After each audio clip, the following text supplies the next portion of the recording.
اے مادر گرامی آپ پر سلام ہو. بی بی نے سلام کا جواب دیا اور سلام کا جواب دینے کے بعد امام حسین جناب سیدہ سے کہتے ہیں اماں جان میں یہاں پر اپنے نانا ہی کی خوشبو محسوس کر رہا ہوں. لفظ میں اضافہ ہوا. امام حسن آئے آ کر کہہ رہے اپنے نانا کی خوشبو محسوس کر رہا ہوں. امام حسین آئے, امام حسین نے آ کر کہا میں اپنے نانا ہی کی خوشبو محسوس کر رہا ہوں. یہاں پر سمجھانا کیا چاہ رہے ہیں کہ جب رسول تھے چادر میں تو رسول تھے, جب حسن گئے تو چادر میں ایک ملاپ ہو رہا ہے. اب حدیث سمجھ میں آ رہی ہے, اولون محمد, اوسطون محمد, آخرون محمد, کلون محمد, کہ جب چادر کے اندر سارے تشریف فرما ہو رہے تو سارے کے سارے محمد کا مجموعہ بن رہے ہیں. یہ وہی محمد کا مجموعہ بن رہے ہیں کہ اللہ نے کہا کہ میں چھپا ہوا خزانہ تھا, میں نے چاہا کہ میں پہچانا جاؤں, میں نے اپنے نور سے پنجدر پاک کو خلق کر دیا اور اس نور سے 14 نور شعائیں نکالی اور 14 معصومین کو خلق کر دیا. یہ وہی نور ہے جو خدا کی یکتائی تک, خدا کی وحدانیت تک جاتا ہے. درود بھیجے گا محمد والے محمد. اللہم صلی علی محمد وآل محمد. اور امام حسین چادر کے قریب تشریف فرما ہوئے اور آ کے کہتے ہیں اے نانا جان آپ پر سلام ہو. اب امام حسین نے سلام کیا ہے. رسول خدا کہتے ہیں کہ اے حسین, لیکن رسول خدا نے جا کے پڑھ لیجیے گا کسی, رسول خدا نے سلام کے جواب میں ایک لفظ میں یہاں پہ بیان کروں گا, کہا اے شافی, اے شافی, اے شفاعت کرنے والے, تم پر بھی سلام. اب میرا سب سے سوال ہے, سب سے بڑے شافی کون؟ رسول اللہ, رسول خدا. سب سے بڑی شفاعت کرنے والے رسول خدا ہے, لیکن رسول خدا کسی کو لقب دے دے کہ تم شافی ہو, وہ کتنا بڑا شفاعت کرنے والا ہوگا, وہ کتنا بڑا شافی ہوگا. اور امام حسین اس چادر میں تشریف فرما ہو گئے. چند ہی ساعت گزری تھی کہ ابو الحسن مولا کائنات علی ابن ابی طالب اللہم صلی علی محمد وآل محمد. مولا علی تشریف فرما ہوئے, سلام کیا, سلام کا جواب پایا, کہا ابو الحسن آپ پر بھی سلام ہو. اور کہا کہ یہاں میں اپنے چچا زاد بھائی کی خوشبو محسوس ہوں. چادر میں کتنے؟ 3 ہیں, رسول خدا, امام حسن, امام حسین, 3 ہو چکے. آتے مولا کائنات ہیں, آ کر کہتے ہیں کہ میں یہاں پر اپنے بھائی کی خوشبو محسوس کر رہا ہوں, اپنے بیٹوں کی خوشبو محسوس کر رہا ہوں. مولا علی کیا کہہ رہے, اپنے بھائی کی خوشبو محسوس کر رہا ہوں, یعنی کہ سب کی خوشبو ایک ہو گئی, سب ایک ہو گئے. اب سمجھ میں آ رہا ہے کہ یہ ایک کرنا, جو لوگ کہتے ہیں کہ روز عاشور ہم زنجیر چلاتے ہیں ایک سے دوسرے کی لے کر دوسرے کے تیسرے, وہ سب کا بلڈ گروپ کیسے ایک ہو جاتا ہے. اب سمجھ میں آ رہا ہے کہ بلڈ گروپ کیسے ایک ہو جاتا ہے. جب وہ ایک چادر میں جا کر ایک ہو جاتے ہیں تو وہ جسے عزت ہے, جس چیز کا عزت ہے وہ ہو سکے. یہ حسین کو اللہ نے طاقت دی ہے. یہ حسین نے جو اپنا گھرانہ لٹایا ہے نا اس مالک کے لیے, تو اللہ نے اپنی تمام کائنات حسین کے سپرد کر دی کہ اب اس کائنات کا میں مالک ہوں, میں بادشاہ ہوں, چلائے گا حسین. اور مولا کائنات چلے ہیں اور جا کر سلام کیا, اور سلام کرنے کے بعد یہاں پر بھی صرف ایک لفظ کہتا ہوا کیونکہ وقت میں دامن وقت میں گنجائش نہیں. سلام کیا, سلام کا جواب پایا, اور رسول خدا نے کہا کہ میرے جان نشین تم پر بھی سلام. اعلان ولایت غدیر میں کیا, لیکن حدیث قصہ میں یہ لفظ موجود ہے کہ میرے جان نشین تم پر بھی سلام ہو. اب کسی کو بھی یہ نہیں ہے کہ وہ خود سے جانشین بن کے بیٹھ جائے, کیونکہ رسول خدا نے کہا کہ میرے جانشین علی صرف تم ہو. اور یہ قول صحابہ کا ہے, یہ قول کیونکہ حدیث کے ساتھ صحابہ سے مروی ہے. صحابہ نے کہا ہے کہ یہ حدیث بی بی سے میں نے سنی اور آگے بیان کری. میرے جانشین صرف علی المرتضیٰ صرف رسول خدا کے جانشین ہیں, اور ان کے بعد صرف رسول خدا کی امت کو آگے بڑھانے کا اور رسول خدا کے دین کو آگے بڑھانے کا تمام کار خیر مولا کائنات کے ہاتھ. اور مولا کائنات اس چادر میں تشریف فرما ہو گئے. چندی ساعت گزری تھی, جناب سیدہ نے سلام کیا, اجازت طلب کی, اجازت ملی, جناب سیدہ بھی اس چادر میں تشریف فرما. رسول خدا نے داہنا ہاتھ بلند کیا اور چادر کا کونا پکڑا اور کہا کہ اے میرے خدا, یہ میرے اہل بیت ہیں, ان کا گوشت میرا گوشت, میرا اب ایک ہو رہے ہیں. جو پہلے ایک ہو چکے ہیں اب اس کا اعلان ہو رہا ہے. پہلے ہوتا ہے بعد میں اعلان ہوتا ہے. ان کا گوشت میرا گوشت, ان کا خون میرا خون. جس نے ان سے محبت رکھی اس نے مجھ سے محبت رکھی. جس نے انہیں ستایا اس نے مجھے ستایا, اور جس نے رسول کو ستایا اس نے بے شک خدا کو ستایا. اور جس نے ان کا ساتھ دیا اس نے میرا ساتھ دیا. جس نے ان سے صلح کری اس نے مجھ سے صلح کری. اور پھر ہوا کیا؟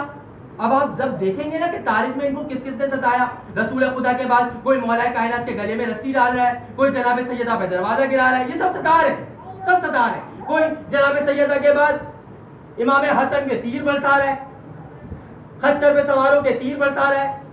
کوئی امام حسین کے کربلا میں جو ہے لاشیں پہ گھوڑے دوڑا رہا ہے. یہ سب ستا رہے. اب جو ستا رہے وہ سب رسول خدا کو ستا رہے, کیونکہ یہ رسول خدا نے فرمایا. ہم نے تو کہا نہیں, ہمارے گھر کی کتاب ہے نہیں, صحابہ نے فرمایا ہے, ہم وہی آپ سے بیان کر رہے ہیں. اور کہا کیا فرمایا کہ یہ میرے اہل بیت ہیں, ان کا گوشت میرا گوشت, ان کا خون میرا خون. یہ ہم سے اور ہم ان سے ہیں, ان سے. اتنے میں جناب جبریل علیہ السلام اللہ کے پاس تشریف لے کر جاتے ہیں اور جا کر کہتے ہیں کہ اے خدا اس چادر میں کون ہے؟ خدا فرماتا ہے یہ 5000 پاک ہے, ان کے ہی محبت میں, ان 5 نفوس کے محبت میں میں نے اس کائنات کو خلق کیا, اور انہی کی محبت میں میں نے دریا کو روانی دی, سمندر کو روانی دی, ہواؤں کو چلایا. اس دنیا کا سارا کام ان کی محبت میں کیا میں نے. تو حضرت جبرائیل علیہ السلام کہتے ہیں کہ کیا مجھے اجازت ہے کہ میں چھٹا فرد بن جاؤں؟ اب اللہ سے اجازت طلب کری اور حضرت جبرائیل علیہ السلام نیچے آئے. خبردار, حضرت جبرائیل علیہ السلام اتنی بڑی ہستی ہیں کہ ان کے بارے میں ایسے ایسے منبر سے الفاظ بیان کیے جاتے ہیں. اور علامہ باقر مجلسی نے تو کہا ہے کہ ان کے آسمانوں پر جانے اور آنے کے بارے میں خبردار گمان نہ رکھنا. جس نے ان کے آسمانوں پر جانے اور آنے کے بارے میں گمان کیا وہ فقہ جعفریہ سے باہر ہے. یہ اتنی بڑی ہستی ہے حضرت جبرائیل علیہ السلام کہ جو آ رہے ہیں اللہ سے اجازت طلب کر کے اور رسول خدا سے کہہ رہے ہیں کہ یا رسول خدا کیا مجھے اجازت ہے کہ میں اس چادر میں آ جاؤں. یہ کس چادر میں آنے کی اجازت مانگ رہے ہیں؟ کہ جس چادر کے اندر جناب سیدہ موجود, اس چادر میں آنے کی اجازت طلب کی اور اجازت ملی ہے. اور جو ہے تشریف فرما ہوئے ہیں اور انہوں نے آ کر فرمایا کہ اللہ کہتا ہے کہ میں نے ارادہ کر لیا کہ پنجتن پاک آپ سے نجاست کو دور. آیت حدیث کے سمے موجود ہے کہ میں نے ارادہ کیا کہ آپ سے نجاست کو دور کیا جائے. کسی نے پوچھا کہ یہ ارادہ اللہ نے کب سے کیا؟ تو بھائی اللہ جب سے ہے, جب سے اس کا ارادہ ہے. قل هو اللہ احد سورہ اخلاص نازل ہونے کے بعد جب کہو کہ اللہ ایک ہے, تو کیا بعد میں اللہ ایک ہوا؟ اعلان بعد میں ہوتا ہے. میں اتنی دیر سے یہ سمجھا رہا ہوں کہ اعلان بعد میں ہوتا ہے. پہلے سے چیز, پہلے سے وہ شخصیت, پہلے سے وہ ہستی, پہلے سے وہ قول موجود ہوتا ہے. تو کہا کہ آپ سے نجاست کو دور کیا جائے اور جیسا آپ کو پاک رکھنے کا حکم ہے ویسا پاک رکھا جائے. اور پھر مولا کائنات کہتے ہیں کہ بے شک ہم کامیاب ہو گئے اور بے شک ہمارے شیعہ کامیاب ہوں گے. شیعوں کو کہاں کہاں یاد کیا؟ جہاں کربلا میں یاد کیا, وہاں پر حدیث قصہ میں بھی شیعوں کا ذکر ہے کہ بے شک ہم کامیاب ہو گئے اور ہمارے شیعہ کامیاب ہو گئے. بس عزیزارو, یہی وہ ہستیاں تھیں کہ جن کے لیے یہ حدیث قصہ ایسی بڑی بڑی شان اللہ کی جانب سے نازل ہوئی ہے. اور یہی وہ ہستیاں تھیں جن کو ستایا گیا. جب سید سجاد قید نبھا کے آئے ہیں نا, تو ایک شخص آیا, آ کر کہتا ہے مولا غم کیوں کرتے ہیں, مولا روتے کیوں ہیں, شہادت تو آپ کی میراث ہے. کہا ماں اور بہنوں بیٹیوں کا پردہ لٹ جانا بھی ہماری میراث. ایک غیرت مند کے سامنے اس کی ماں کے سر سے چادر لٹ جائے, کیا یہ بھی ہماری میراث ہے؟ اے عزادارو, سید سجاد نے کہا کہ اگر اللہ حکم ہماری دشمنی کا قرآن میں دے دیتا نا, تو لوگ ہم پر اتنی دشمنی نہیں کرتے جتنی محبت واجب کرنے پر کی. بس عزاداران حسین, آج اس ہستی کا ذکر ہو رہا ہے جو حسین کے صفا کھلاتے ہیں, جو حسین کے لشکر کی پیاس بجھانے کے لیے گئے. ہائے عزاداران حسین، یہ وہی 8 محرم منسوب ہے مولا غازی سرکار سے کہ مولا 10 محرم کو عاشور کو آتے ہیں اور آخر کہتے ہیں کہ اے میرے آقا، اے میرے مولا، اب تو انصار بھی چلے گئے، مجھے اجازت دیجئے۔ مولا کہتے ہیں نہیں عباس، تم میرے لشکر کے علمدار ہو، بس مولا عباس اجازت کا انتظار کر رہے ہیں۔ جب قاسم اور اون و محمد کے لاشیں آئے ہیں نا، تو مولا نے آ کر کہا مولا اب تو گودیوں کے پالے بھی جا رہے ہیں، مولا اجازت دیجئے۔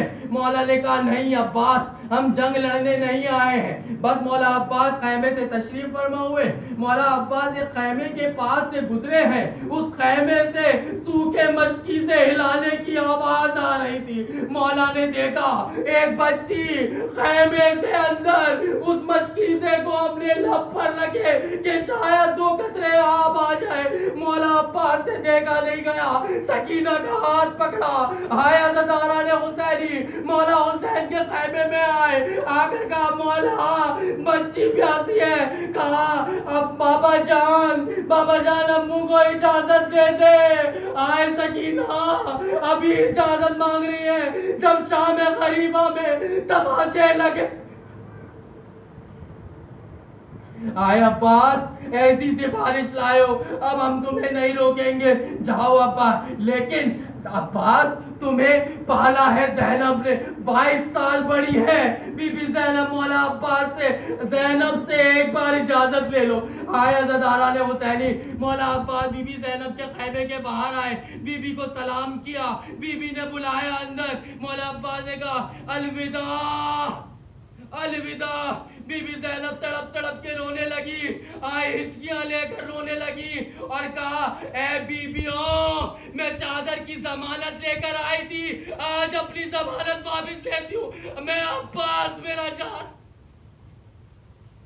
آئے عزاداران حسینی، اجازت ملی ہے، مولا عباس خیمے سے برآمد ہوئے ہیں۔ اس طرح شیر نے حملہ کیا ہے خیموں سے نکل کر کہ فوج یزید لاکھوں کا لشکر رستہ چھوڑتا جاتا تھا۔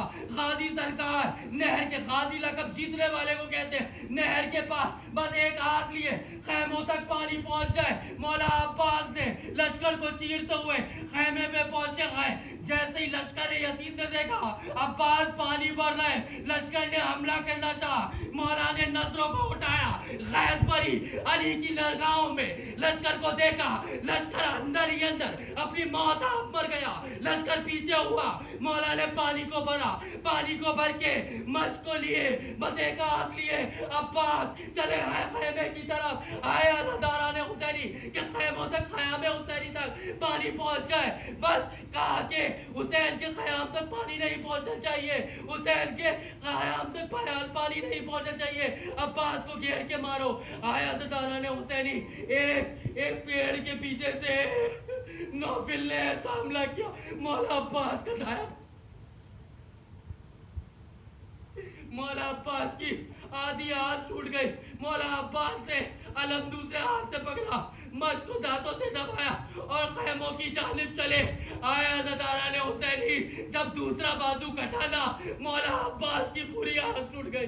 آئے عباس، وہ عباس تھے جو پانی پہنچانا چاہتے تھے، لیکن عباس پھر بھی کوشش کرتے رہے کہ پانی کسی طرح پہنچ جائے۔ زلجنا کو ایڑ دی کہ زلجنا پہنچ جا، پانی پہنچانا ہے۔ بس اتنے میں ہرملہ نے ایک تیر اٹھایا، وہ تیر چلا، اس تیر نے مشک کو نہیں چیدا، 3 آنکھ کو چیدا، مشک کو چیدا، عباس کی آنکھ کو چیدا، خیموں میں چھوٹے بچے۔ آئے عزاداران حسینی، وہ تیر لگائے، عباس نے آنکھوں کو بند کیا، آسمان کی طرف نگاہیں بلند کری، یا خدایا گواہ رہنا حسین کی سکائی۔ مولا ادھر سر پہ گرز لگائے، مولا کو پکارا، مولا آئے، مولا جیسے ہی قریب پہنچے، مولا حسین، مولا عباس کے قریب پہنچے، مولا حسین نے سے مولا عباس نے کہا آقا میں شرمندہ ہوں، میرے جنازے کو نہ لے جائے گا، میں سکینہ سے شرمندہ ہوں، آقا ایک گزارش ہے، مولا میری آنکھ پہ تیر لگا ہے، میرے ہاتھ نہیں ہے، مولا میری آنکھ سے تیر نکال دے۔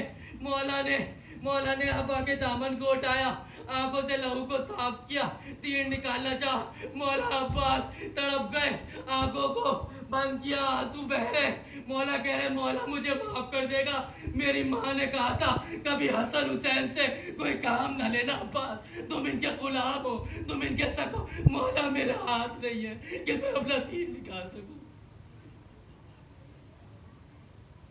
بس عزادارہ نے حسینی یہ تیر نکالا ہے، مولا عباس اس دنیا سے رخصت ہوئے ہیں، خیموں تک علم پہنچا، بچوں کی پیاس تھی، بچوں کی آس ٹوٹی ہے، آیا عزادارہ نے حسینی۔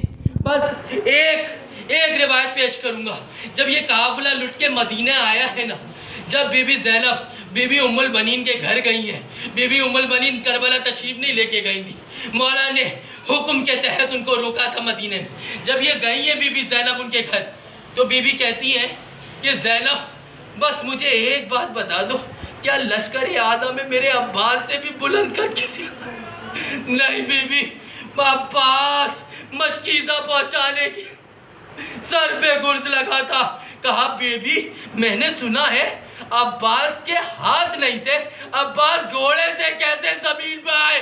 بی بی تڑپ کے رہ گئی، جناب زینب فرماتی ہے بن ہاتھوں کے زمین پہ آئے عباس، سر پاش ہو گیا، اللہ لعنت اللہ علی قوم الظالمین، ماتم حسین۔